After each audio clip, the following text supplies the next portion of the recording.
Have you ever made a flounce and wondered why it doesn't flow the way you want it? In this video, I will show you how to draft a spiral flounce that gives you that beautiful flowing effect. Welcome to Venawears Sewing Hub, where we make sewing and pattern drafting easier. Let's get started.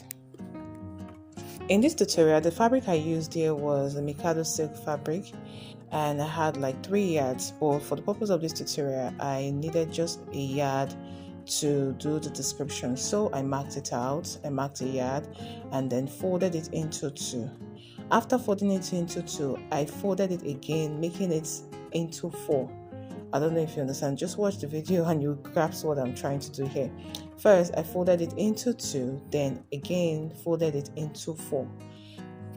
In order to get the center point, I had to refold it again. Please just look at the video, you understand what I'm trying to do. The reason why I folded it again is because I want to press it very well so that I'll be able to get the center point after opening it up.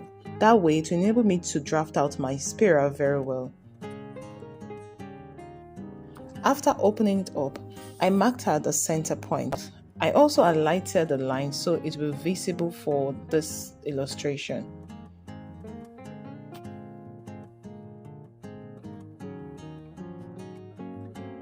To create a circle around the midpoint, I marked 2 inches, placing my tape at the midpoint, then marked 2 inches.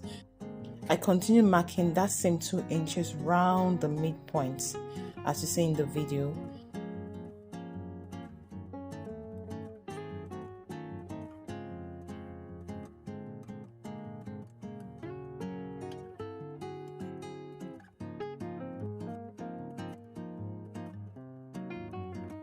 From the straight line, I went in by 1 inch.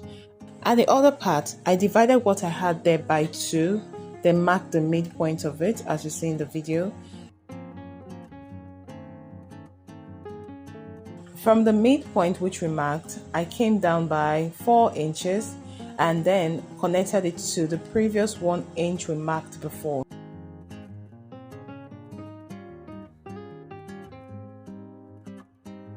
After connecting these lines together, on the circular part, I continued marking the 4 inches round it, as you see in the video.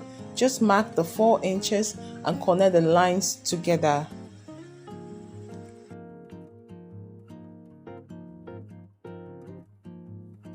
When you get to the part where we started the marking, continue marking the 4 inches from that point.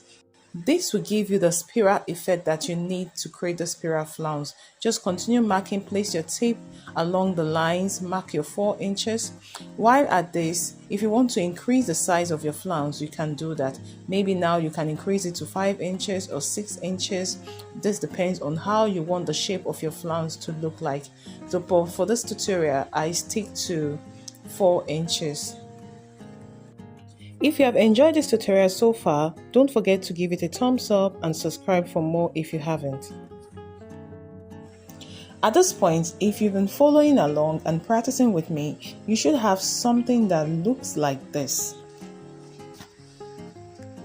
Now that we've gotten to this stage, the next thing to do is to cut out your spiral flounce.